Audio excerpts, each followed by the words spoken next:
12 de junho de 2017.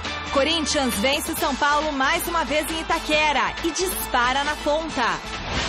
Líder Corinthians se reapresenta após vitória no Majestoso, mas jogadores mantêm humildade quando o assunto é favoritismo. Palmeiras bate o Fluminense e alivia a pressão. Nesta segunda, zagueiro Vitor Hugo se despede do clube. Com Elano no comando, Santos bate o Furacão na Arena da Baixada e encerra tabu de 10 anos. Levir Coupe foi apresentado hoje como novo treinador do Peixe. Apontados como candidatos ao título, Flamengo e Galo não conseguem vencer e ficam em situação complicada. Veja estes e os outros destaques do final de semana do Brasileirão. E ainda, sem Gabriel Jesus, seleção acerta últimos detalhes para enfrentar a Austrália. Roland Garros chega ao fim com surpresa, título de Nadal e homenagem a Guga. Olá, boa noite. O Gazeta Esportiva começa falando do duelo paulista que agitou o final de semana no Brasileirão. O Corinthians venceu São Paulo por 3-2 e fez a festa da Fiel, que lotou a arena em Itaquera com 42.443 pagantes. O resultado manteve a equipe do técnico Fábio Carille na liderança da competição. Já o Tricolor, mais uma vez, sofreu uma série de trapalhadas do setor defensivo. Veja os gols na narração do Celso Cardoso. Tá ele curtindo, mas de ponta direita, o Jadson foi mais pelo meio. Aí o Gabriel, lançamento lindo pro Romero, dominou, pintou, gol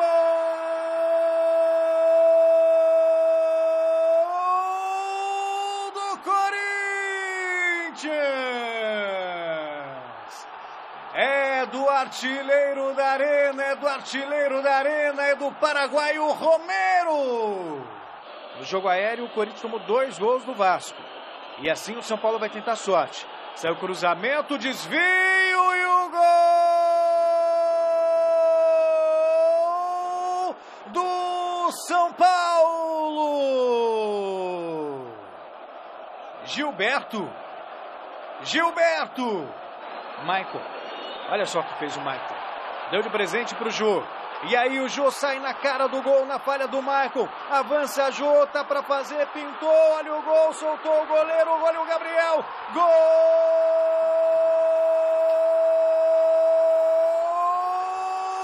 do Corinthians! Gabriel! Aí do Romero. Olha o toque que ele fez pro Jadson. De novo pro Romero, tabelou com o Jô, com o Romero, pintou, Jô, é pênalti. Pênalti! Numa tabelinha, Jadson, Romero e Jô, é pênalti. Jadson ainda demora, pensa, partiu para cobrança, gol do Corinthians!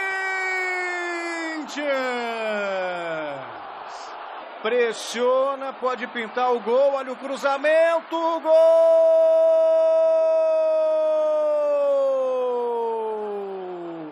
do São Paulo. Aos 38 minutos, o Corinthians fica, toca dali, toca de lá, e o Wellington Ney encontra o caminho do gol e diminui. Estamos perdendo em detalhes bobos, assim como foi contra o Cruzeiro, já na primeira rodada. Hoje, novamente, por erros comuns e que a gente não está preparado para isso. A gente prepara sempre um sistema e conta sempre com o básico dentro de campo. Hoje nós não fomos tão felizes no sistema, na forma de marcar, a iniciativa que nós tínhamos que ter tomado em determinados momentos do jogo, mas faz parte. Como é que está o nível de maturidade do seu time? Tem para evoluir, sim. Na hora que nós estávamos com 3-1 no placar, começamos a querer fazer o quarto, querendo fazer contra-ataque com 2 jogadores só, sendo que era hora de ficar com a bola, rodar mais. É a nossa busca.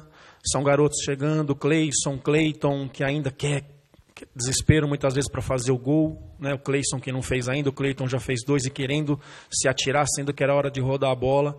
A gente tem muito para crescer e aos poucos vai acontecendo. Por que o Corinthians do Fábio é mais arrumado, é mais competitivo do que o São Paulo do Rogério? Acho que você pode falar melhor do que eu. Você acha que eles são mais competitivos e mais arrumados? É uma opinião sua.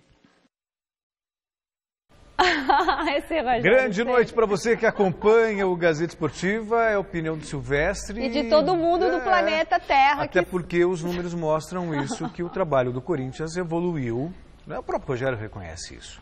Evoluiu de tal maneira que o São Paulo ainda não.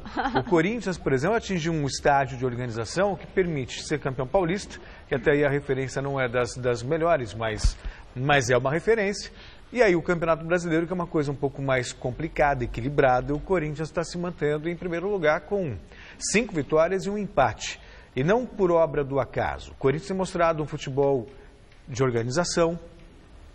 O Fábio Carilli tem repetido o time, só não repete o time quando ele não pode. Por exemplo, perdeu o Rodriguinho e o Fagner para a seleção brasileira.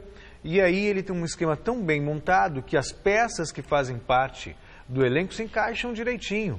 E o Corinthians realmente, eu diria que é hoje o time mais organizado taticamente do país. Começou primeiro corrigindo a defesa, tinha uma solidez defensiva, aí tinha dificuldade para propor o jogo.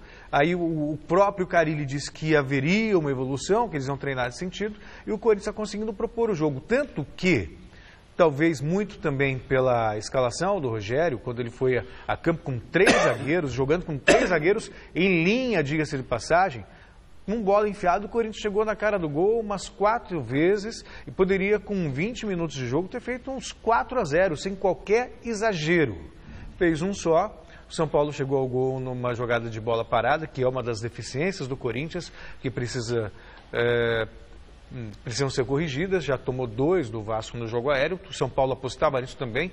Vários jogadores grandalhões. O Roberto foi lá, empatou o jogo, mas o Corinthians ainda assim foi senhor da partida. Em determinados momentos o São Paulo mostrou algum equilíbrio. O Corinthians também, quando tinha vantagem, recuou um pouquinho mais, esperando a chance de fechar o placar num contra-ataque. Quer dizer, o Corinthians foi muito melhor. O São Paulo, Flávio, padece de uma irregularidade tremenda. Em casa tem conseguido vitórias sem convencer, é verdade, um jogo ou outro, e fora de casa o time não consegue se acertar. Tem a ver com uma qualidade técnica de alguns jogadores, tem a ver também com a dificuldade de se... Sabe, o Carilli, ele me mostrou mais convicto em relação a um estilo de jogo. O Rogério, até porque ele está começando na profissão, não me parece tão convicto. Ora era ofensivo demais, depois resolveu corrigir um pouquinho o setor defensivo, perdeu a força ofensiva, mas uma hora ele se acha. Bom, boa noite Celso, boa noite, Cristiano, amigo do Gazeta Esportiva. Eu acho que são proposições de jogo diferentes. Ontem, realmente, o Rogério fugiu das convicções dele, trouxe um time muito recuado, um time muito pesado, e pagou por isso, faz parte. Quando você quebra as suas convicções de jogo, você tem essa dificuldade. O próprio Guardiola, ele fala que ele perdeu aquele 4-0 para o Real Madrid porque ele fugiu das convicções dele. Eu gosto da maneira como o Rogério propõe jogo e ele não deve abrir mão disso. Se for para ele sair, que saia com as suas convicções. É ruim quando você abre mão daquilo que você pensa de futebol em nome de qualquer coisa e acaba saindo do mesmo jeito. Então, acho que ele já fez muitas concessões desde o começo eu não acho do trabalho. Nesse último jogo, assim, não, você não precisa ser sempre atacar que nem eu. Você pode, mas basicamente é um jogo de propositura de jogo, posse de bola, ofensivo. Ontem estava muito pesado o sistema defensivo de São Paulo. Ontem foi um dia que eu não... Achei que o Rogério quebrou muitas convicções dele. O Corinthians, ele tem o time já alinhado, deu certo, a coisa começou a funcionar, o resultado também ajuda bastante. Mas se você for olhar bem, o São Paulo tem 9 pontos. Mais que o Palmeiras, mais que o Atlético, mais que o Flamengo, que são elencos muito melhores. O time de São Paulo é muito ruim. As peças são ruins. Ontem você tinha Maicon, Douglas e Lucão, com exceção feita ao Lucão, que pode ter algum jeito, os outros 2 são jogadores fracos. Ele improvisou o Militão, que talvez pudesse jogar um pouco mais atrás, e tinha o Lugano como opção. Então, quer dizer, é ruim o elenco, é fraco, é complicado. Sai o Rodrigo Caio, não tem substituto, sai o Cueva, não tem substituto, é bem complicado mesmo. E o Corinthians, ele está bem, a coisa deu certo, andou 16 pontos, está confiante, falta aquela coisa da confiança. É isso, basicamente é isso. Eu acho que o Rogério não deve abdicar das convicções dele e tem que seguir jogando. E ontem ele abriu um pouco mão disso. Acho que esse foi o grande problema do time do São Paulo, que é um time que, se jogar contra o Corinthians 10 vezes na arena, provavelmente perderá as 9. Se jogar na defesa, se jogar no ataque, não jogar. Porque o Corinthians está bem melhor que o São Paulo hoje. Bom, vote na enquete que está no ar no site gazetesportiva.com. Você acha que o Corinthians hoje é o favorito ao título? Sim ou não? Acesse o site e vote o resultado no final do programa de hoje. Hoje? Acho sim. E é bom ressaltar hoje, porque a gente não sabe o que vai acontecer na janela em agosto. Janela? Não, janela. Coração. Em agosto. A gente não sabe o que vai acontecer. Se o Corinthians mantiver esse grupo, mantiver esse elenco, com a organização tática que tem, com a confiança que tem, claro, deve oscilar durante o campeonato, mas tem grandes possibilidades de brigar sim. E digo mais, acho que vai brigar com o Grêmio. O Grêmio também é um time goleando o Grêmio. Semelhante. Tem postura semelhante, talvez um pouquinho mais ofensivo o Grêmio, mas acho que Corinthians e Grêmio brigam pelo título. É favorito, Flávio? Não, a quarta força. O Corinthians? Eu acho que o Corinthians é a quarta força. Quem é o favorito? Palmeiras, Flamengo e Atlético. São os 3 melhores elencos e o Corinthians é a quarta força. Tá bom. Sob o comando do interino Elano, o Santos mais uma vez, dessa vez aí, venceu, né? Dessa vez o Atlético Paranaense em plena arena da Baixada e olha, subiu para a 10ª posição. Na Arena da Baixada, o Santos conseguiu um excelente resultado contra o Atlético Paranaense. O atacante Kaique foi o nome do jogo, marcando os 2 gols do Peixe ainda no primeiro tempo. O Santos subiu para a 10ª posição.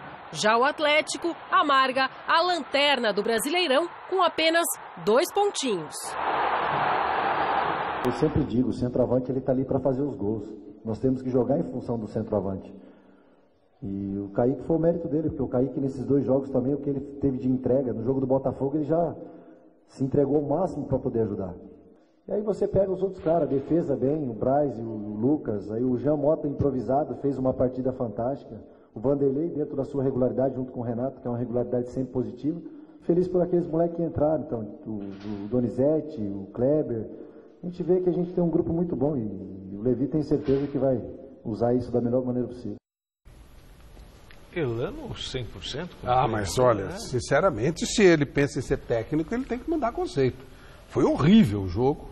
O Santos ganhou, ok, ganhou, fez 3 pontos. Mas aí é que tá, você quer o resultado, você que eu digo em geral, né? Sim. Quer o resultado ou quer futebol? O Santos tem uma tradição de jogar bola. Ontem o Santos jogou para trás, dando bico para frente, com tudo, todo mundo, salve-se quem puder. Isso não é Santos, isso não é futebol.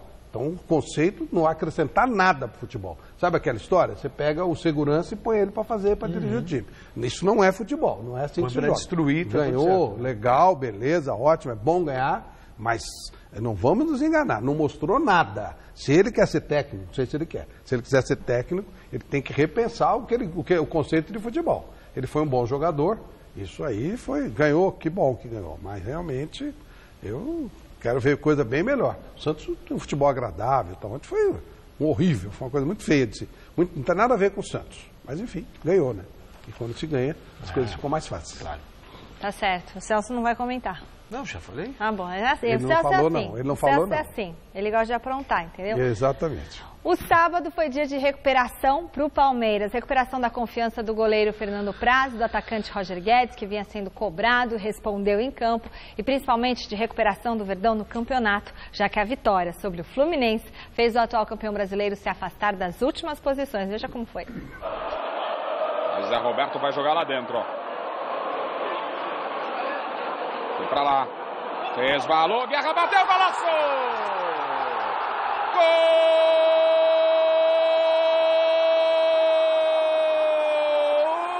do Palmeiras! Guerra na marca dos 10. Lateral cobrado pelo Zé Roberto para dentro da área, eu estava falando. William resvalou e o Guerra de primeira deu uma chicotada na bola para fazer.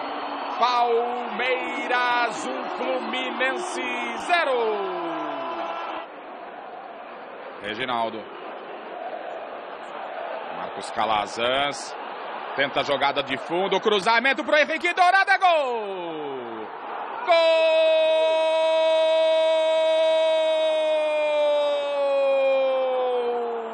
do Fluminense! Henrique Dourado!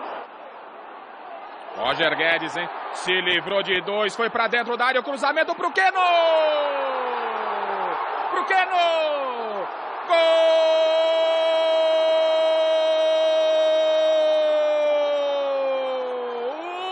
do Palmeiras! Keno!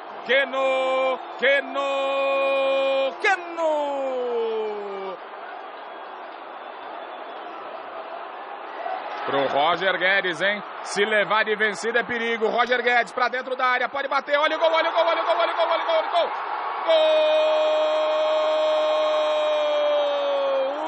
Gol do Palmeiras! Roger Guedes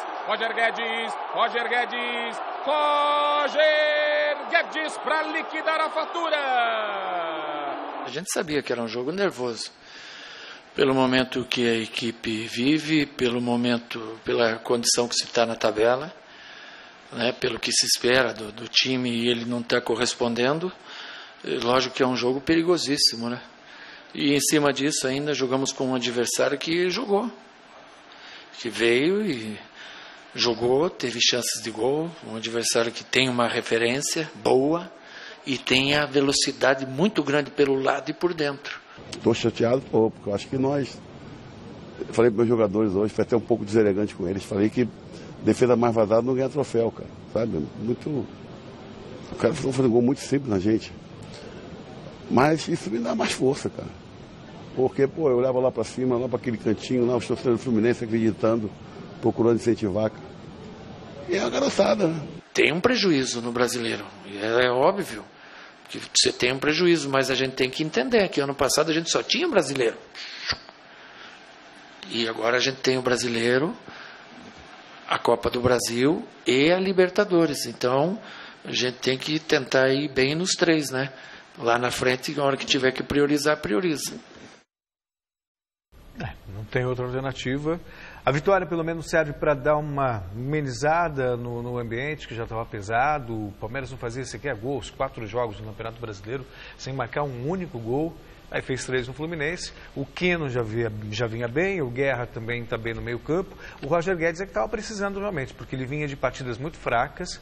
Ele se destacou no ano passado com uma revelação, um jogador promissor. Mas, assim como outros jogadores, o Roger Guedes não estava conseguindo produzir. Pelo menos nesse jogo, teve participação importante no gol do Keno e depois também ao marcar o próprio gol num contra-ataque que foi fulminante. O Palmeiras, a culpa é do Palmeiras mesmo.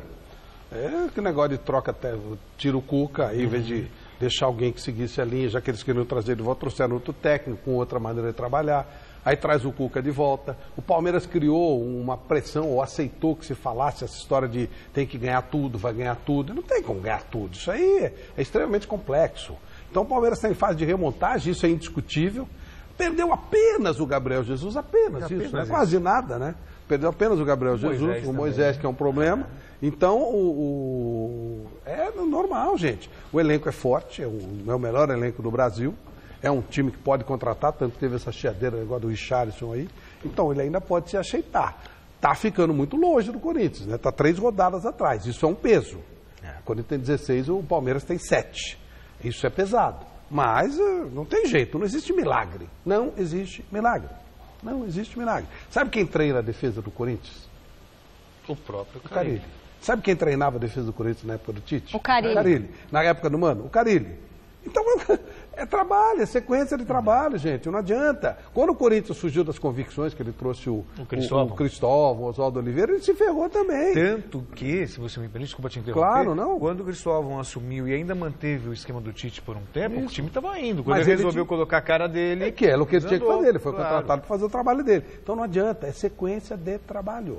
Não tem jeito. E o Palmeiras não teve uma sequência de trabalho, porque o Eduardo Batista pensa muito diferente de futebol do que o Cuca, e aí eu não estou fazendo valor de quem pensa mais que quem pensa menos. Não existe um jeito só de ganhar futebol. Você pode ganhar ou perder jogando ofensivamente, defensivamente. Você pode gostar mais de um jeito do que do outro. Com marcação individual, com marcação pressão, com marcação por marcação por zona. Ganha-se e perde-se de qualquer jeito. Então não adianta querer que o Rogério Ceni seja o Carille, o Cuca. Não, cada um tem o seu jeito. Agora, você tem que ter um tempo para montar o time. Isso não tem. E a cobrança no Palmeiras é enorme. Vai ser complicado por causa disso. Mais 6 partidas movimentaram a rodada desse final de semana, que vai ser encerrada logo mais às 8 horas em Porto Alegre, com Grêmio e Bahia. Veja os gols. Em São Januário, Matheus Vital cruzou na área e Luiz Fabiano de cabeça fez 1-0 Vasco diante do Sport.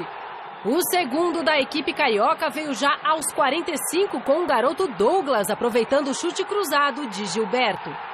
Quando tudo parecia definido, André cobrando pênalti descontou para o Sport. 2-1 Vasco e foi só. O Botafogo recebeu o Coritiba no Engenhão e o zagueiro Joel Carli derrubou o Rildo na área logo aos 6 minutos de jogo. Kleber Gladiador bateu com segurança e fez 1-0 Coxa. Ainda no primeiro tempo, o atacante Roger, em posição legal, empatou a partida no Rio de Janeiro. Depois do intervalo, o mesmo Joel Carli derrubou o Rildo de novo na grande área e o juiz deu outro pênalti a favor do Coritiba. Henrique Almeida foi quem cobrou dessa vez. 2-1. E o dia era mesmo do zagueiro argentino Joel Carli. Ele aproveitou o vacilo da zaga do Coritiba e deu números finais ao jogo. 2-2. No Barradão, o Vitória venceu o Atlético Mineiro com um gol em cada tempo. Chiesa, cobrando o pênalti, fez 1-0 para a equipe baiana. Já no segundo tempo, Neilton limpou a marcação e chutou forte para definir o triunfo do Vitória por 2-0.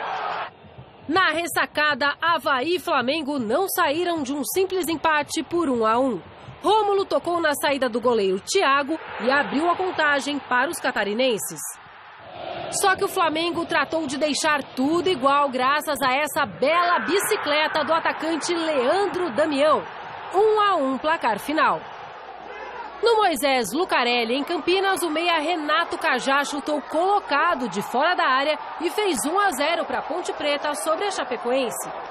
Ainda no primeiro tempo, Emerson Sheik lançou Luca, que tocou na saída do goleiro para ampliar a vantagem da Ponte. Depois do intervalo, o zagueiro Naldo aproveitou o rebote dentro da área e marcou o terceiro da Macaca. A Chape ainda chegou a esboçar uma reação na partida. Osman desviou o escanteio e diminuiu para o time visitante. O segundo da Chapecoense também foi marcado de cabeça, dessa vez por Rossi, mas ficou assim: Ponte 3, Chape 2. No Mineirão, a noite foi do argentino Ábila. Ele marcou os 2 gols da vitória do Cruzeiro para cima do Atlético Goianiense.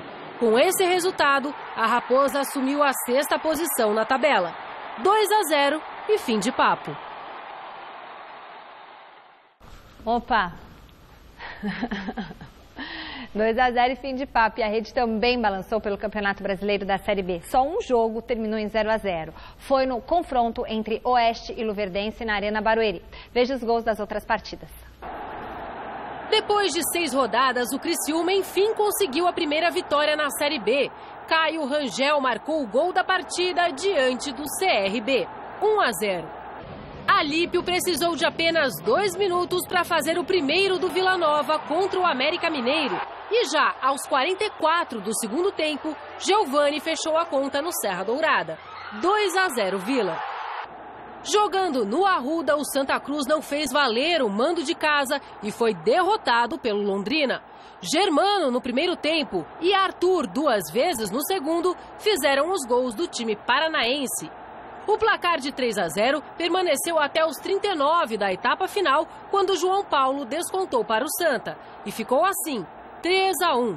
No Mangueirão, em Belém, o Goiás surpreendeu o Paysandu e venceu o jogo por 1-0. Ailon fez o gol da vitória. O Ceará visitou o Brasil de Pelotas e foi logo abrindo o marcador com Rafael Pereira. No segundo tempo, o Vozão ampliou a vantagem nesse gol de Arthur, 2-0. Mas aí apareceu o atacante Lincoln. Aos 28, ele descontou. E 7 minutos depois, lá estava ele para deixar tudo igual para o time gaúcho. Só que aos 44, Rafael Carioca definiu a vitória do Ceará em Pelotas. Final 3-2. Com esse gol de Brian Samúdio no comecinho do segundo tempo, o Guarani bateu o Paraná por 1-0 e reassumiu a vice-liderança da Série B. Em Varginha, o Juventude não tomou conhecimento do Boa Esporte e venceu a partida com 2 gols nos últimos 15 minutos.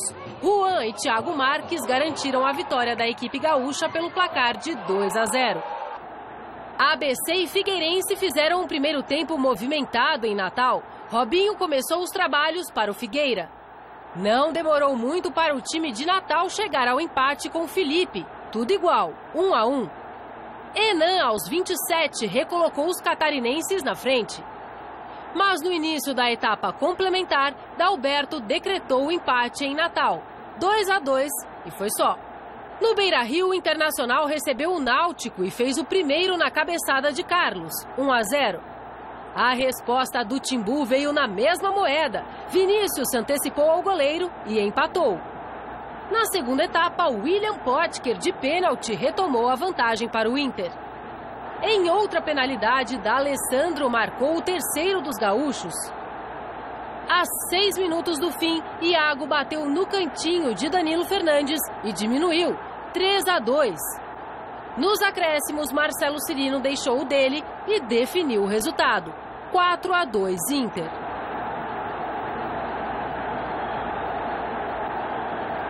Seleção brasileira. Amanhã tem amistoso da seleção em Melbourne. O time de Tite encara os donos da casa com muitas mudanças na equipe titular. Sem Gabriel Jesus, cortado depois do choque com Otamendi na derrota para a Argentina na última sexta-feira, o Brasil enfrenta amanhã às 7 horas, horário de Brasília, a seleção da Austrália.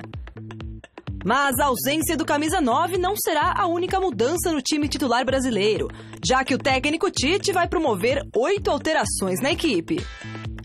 O goleiro será Diego Alves. Na lateral direita, Rafinha ganha oportunidade. E na zaga, Thiago Silva vai formar dupla com Rodrigo Caio. Na lateral esquerda, será a vez de Alex Sandro começar jogando, enquanto Davi Luiz fará a proteção da zaga. No meio, Paulinho e Juliano, com Coutinho e Douglas Costa aberto nas pontas. E na frente, Diego Souza. Tu não consegue dar uma oportunidade a um atleta se tu não tiver uma engrenagem, se tu não tiver um contexto, se tu não tiver uma organização. Porém, eu também levei em consideração o seguinte aspecto.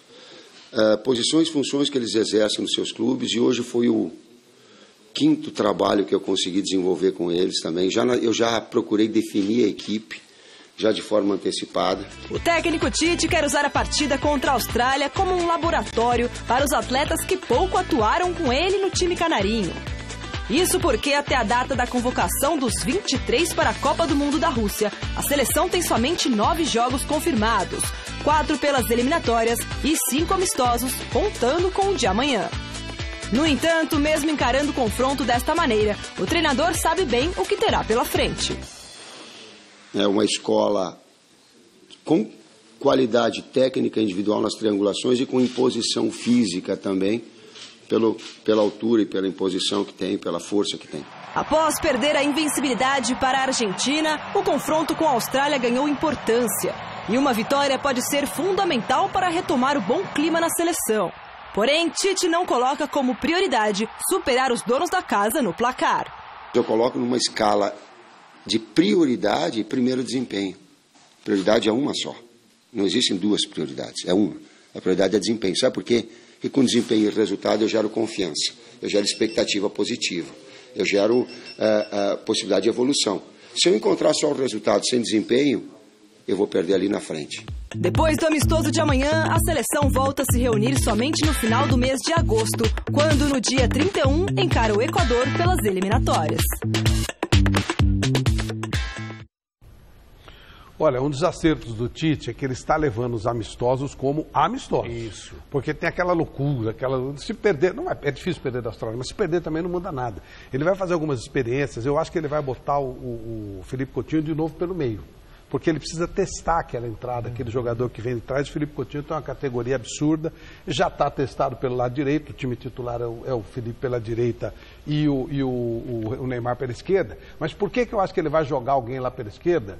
Para deixar o Felipe Coutinho pelo meio, para tentar, na possibilidade de um time bem ofensivo, onde ele queira, por exemplo, jogar o Douglas Costa, né? Joga o Douglas Costa, exato, o Neymar do outro e o Felipe pelo meio. Então é uma maneira de você fazer um teste importante. e fica legal. O resultado realmente não importa. O Brasil tem que se classificar, está classificado, está tranquilo, então tem que aproveitar amistoso como amistoso e ser encarado como um amistoso, como foi contra a Argentina, quando ele tirou um monte de jogadores, descansou um monte de jogadores. Quem não podia fazer isso era o Sampaoli. Ele pode, então tem que aproveitar. Pena que o Gabriel Jesus machucou, né? Quanto tempo ele vai ficar fora, Celso?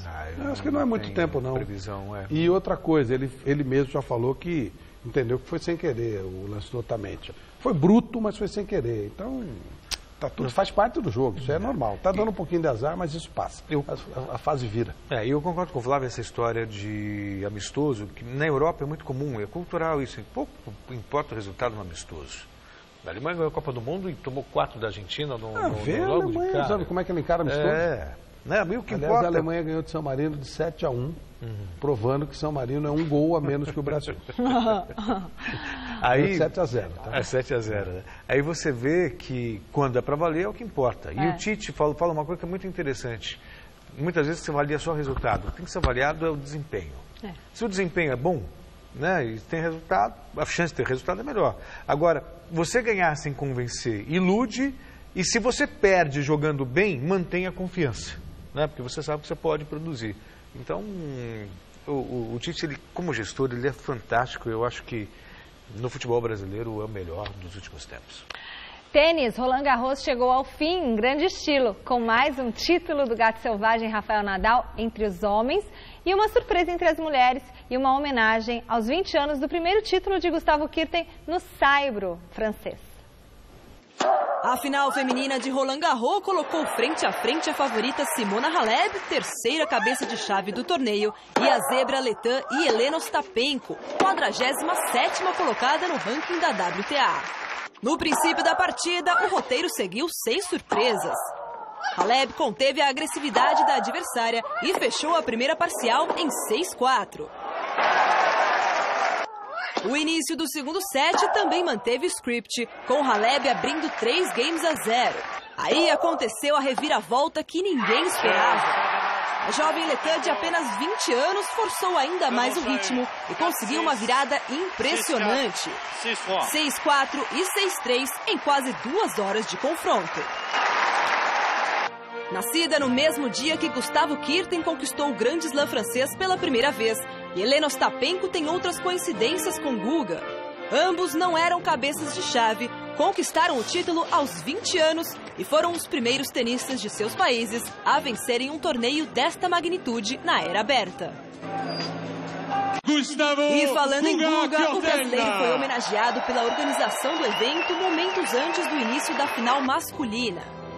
Por ocasião dos 20 anos do primeiro título em Roland Garros, o tricampeão do aberto francês recebeu o anel do Salão da Fama do tênis.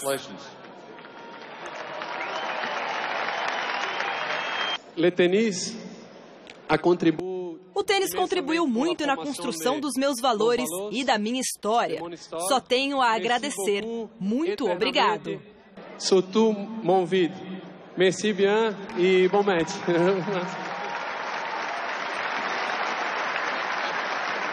Para finalizar a cerimônia, foi desenhado na quadra um coração com bolinhas de tênis gigantes, em alusão ao gesto de Guga durante a campanha que o levou ao título de Roland Garros em 2001. Bela e justa homenagem a um dos maiores esportistas brasileiros de todos os tempos. E com a bolinha rolando, mais uma vez foi feita história na quadra Philippe Chatrier. O espanhol Rafael Nadal, 9 vezes campeão no saibro francês, não tomou conhecimento do suíço Stan Wawrinka, campeão em 2015. Vitória maiúscula, arrasadora, em pouco mais de 2 horas de partida. 3-0 com parciais de 6-2, 6-3 e 6-1. Com o 10º título em Roland Garros, o Touro Miura tornou-se o maior vencedor de um mesmo Grand Slam na história. Isola-se como o segundo maior campeão de torneios deste nível, com 15 conquistas, atrás apenas do suíço Roger Federer, com 18. Além da taça dos mosqueteiros, Nadal ainda levou para casa um prêmio de 2 milhões e 100 mil euros pelo título. Seguinte, seu Agenor Vieira Um beijo para o senhor, seu Agenor, um beijo para a dona Maria Imaculada. Amanhã eu falo mais, mandaram presentinhos para a nossa redação, balinhas, bombons. Muito obrigada, a gente agradece. Obrigada pelo carinho de lembrar do meu aniversário, do aniversário do meu filho também, seu Agenor. Um beijo, o senhor mora no meu coração e todo o seu bairro. Amanhã eu falo mais, tá bom? E hoje é aniversário do Jonas Campos, nosso repórter, blogueiro do site gazetesportiva.com, especializado em tênis. Jonas, um beijo muito grande para você, muita saúde e muita felicidade, meu querido. Voltamos a falar do Corinthians, que além de vencer o São Paulo, comemora também a boa campanha no Brasileirão e, por que não dizer, na temporada toda de 2027. 2017, 2027, eu já estou 10 anos na frente. A repórter Marina Paniza foi conferir a segunda-feira do Timão. A calmaria predomina no ambiente corintiano. Depois da vitória de ontem contra o São Paulo por 3-2, o Timão se manteve líder isolado do Brasileirão com 16 pontos. Dia especial para Gabriel, autor do segundo gol da partida. Tô feliz, aquele dia que realmente não vai sair da minha memória, meu primeiro gol na arena, ainda mais num clássico. O bom momento do volante é reflexo do trabalho do grupo e especialmente do técnico Carille. Eu cresci muito aqui no Corinthians, forma de pensar, de jogo, então não é nem devido a mim, né? Devido ao Carille, à comissão e a esse grupo que me acolheu de uma maneira especial, que eu cresci e isso me deu confiança para o meu futebol melhorar. Com a vitória de ontem sobre o São Paulo, o Timão manteve a invencibilidade em clássicos em 2017. De 6 partidas, foram 4 vitórias e 2 empates. Além disso, dos 32 jogos no ano, o Timão perdeu apenas 2 vezes. A última derrota aconteceu há 19 partidas. Os números impressionam, mas os jogadores não veem o Corinthians como favorito para levar o campeonato. O torneio começou agora, tem muitos jogos ainda pela frente e a gente tem esse pensamento de ir jogo tras jogo para conseguir mais vitórias. A gente deixa a empolgação por parte da torcida, que com a torcida empolgada também nos facilita dentro de campo. A gente sabe que eles vão lotar o estádio, vão apoiar do começo ao fim, vão dar moral para a equipe, então isso é importante. E questão de favoritismo, de já pensar em título, faltam 32 rodadas, né, pro final do campeonato, tem muita coisa ainda. Acostumados com vitórias magras, os 10 gols nas últimas 3 partidas animam ainda mais a torcida. A gente sabe que, lógico, que se fazermos mais gols, a probabilidade de ganhar vai ser muito maior, né? E a equipe tem qualidade para isso e vem mostrando isso. E com a confiança, com o momento que estamos vivendo, nós temos que aproveitar. E nem os 4 gols tomados nos 2 últimos confrontos incomodam os jogadores corintianos. Nossa marcação, tanto nas bolas paradas, nos cruzamentos, acho que está bem. A gente também tem que dar méritos aos rivais que fazem o gol. A gente também não pode todo jogo ganhar de fazer muitos gols e não levar nenhum. A gente sabe das qualidades dos rivais também, mas o importante é que a gente está fazendo um bom trabalho, está ganhando os jogos e a gente tem que manter isso. A qualidade do futebol corintiano deve se manter na quarta-feira, quando o líder enfrenta o Cruzeiro na Arena em Itaquera.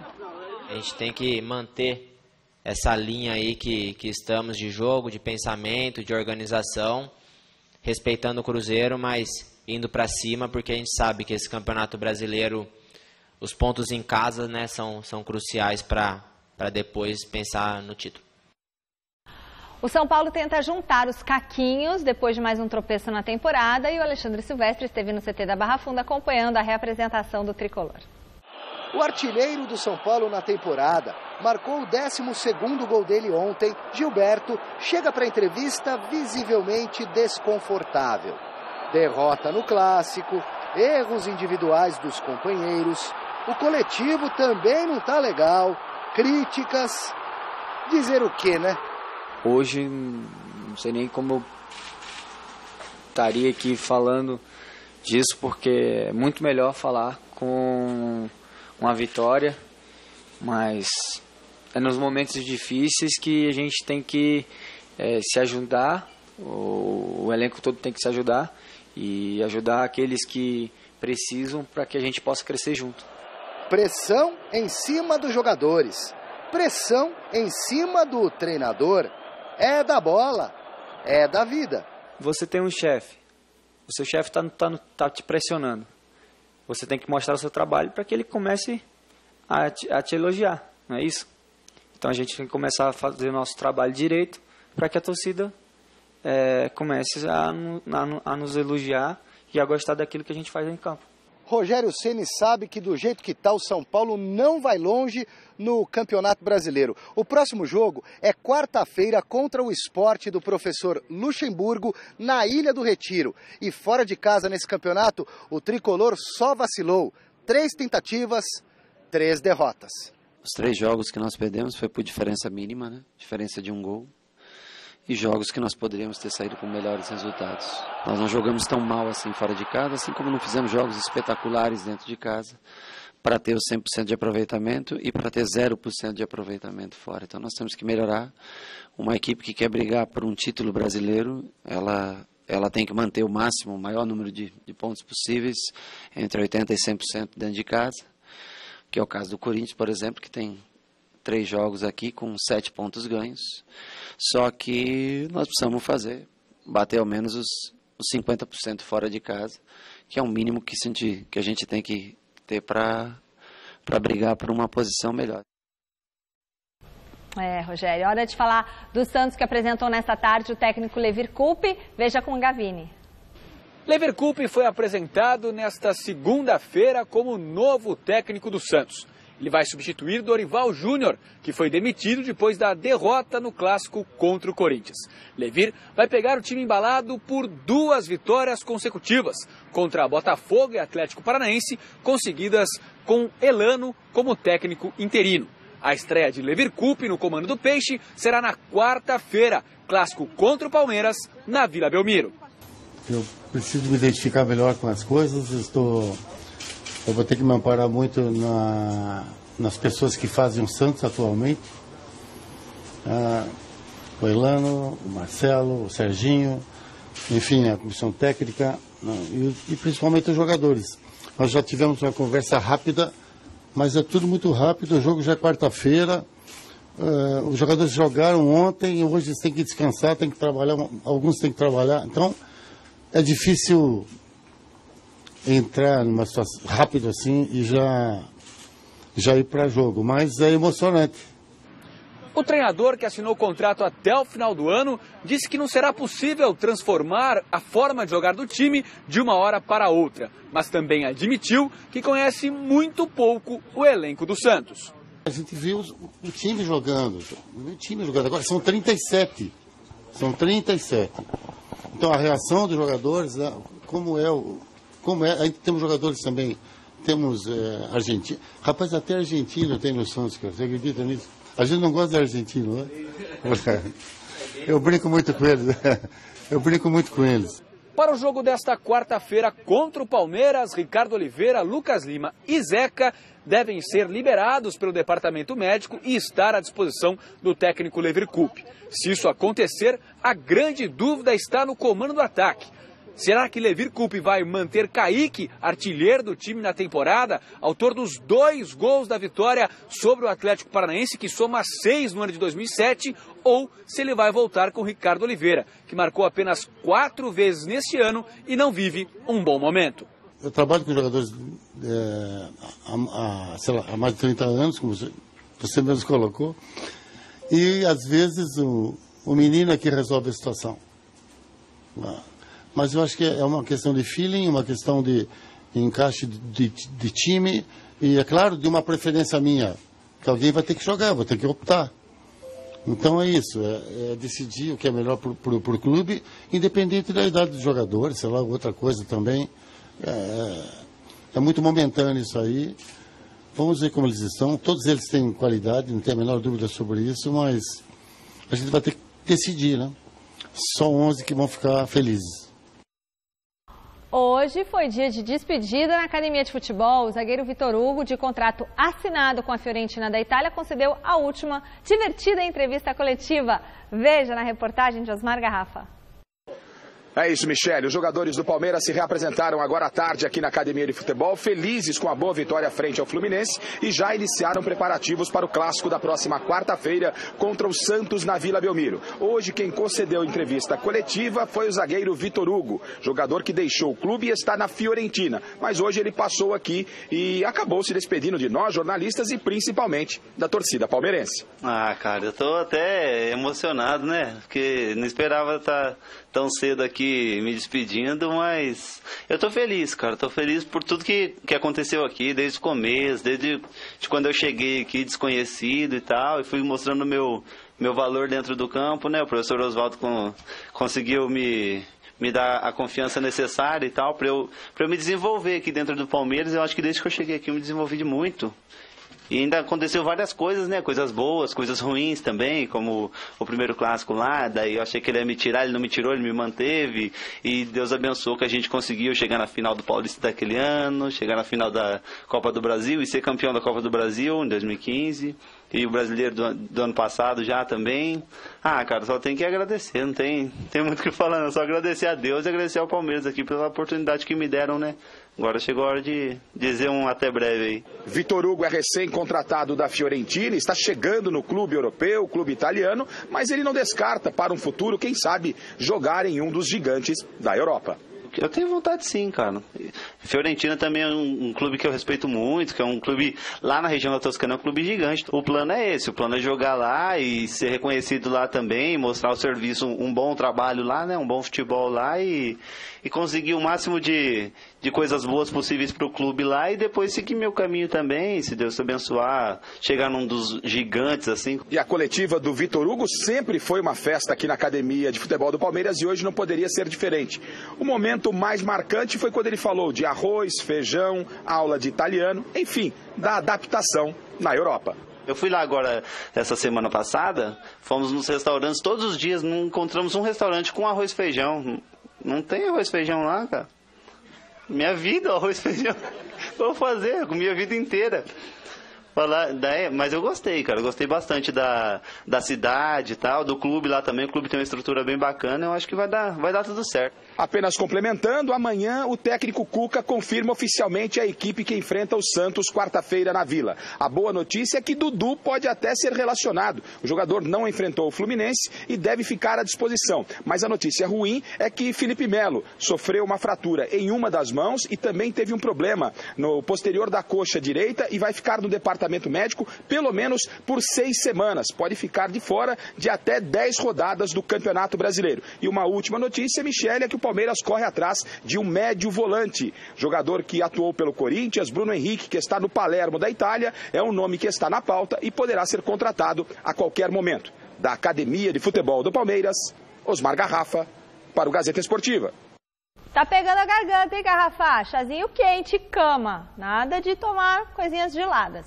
Fim da enquete do site gazetesportiva.com. Você acha que o Coringão hoje é favorito ao título do Brasileirão? Sim, 52%. Não, deu que não, 52% dos votos. O pessoal faz pegadinha comigo aqui, sabe ver como que é? Você vai ver, viu, João? O programa de hoje termina aqui. A gente volta amanhã, porque a semana tá só começando. Vai ser uma semana maravilhosa, com feriado no meio, a gente trabalhando. Celso, até depois no Jornal da Gazeta. Até já. Flávia, até sexta-feira. Até quarta-feira. Até quarta-feira. É isso aí. Um abraço. Tchau. Beijo, gente. Tchau. Até daqui a pouco.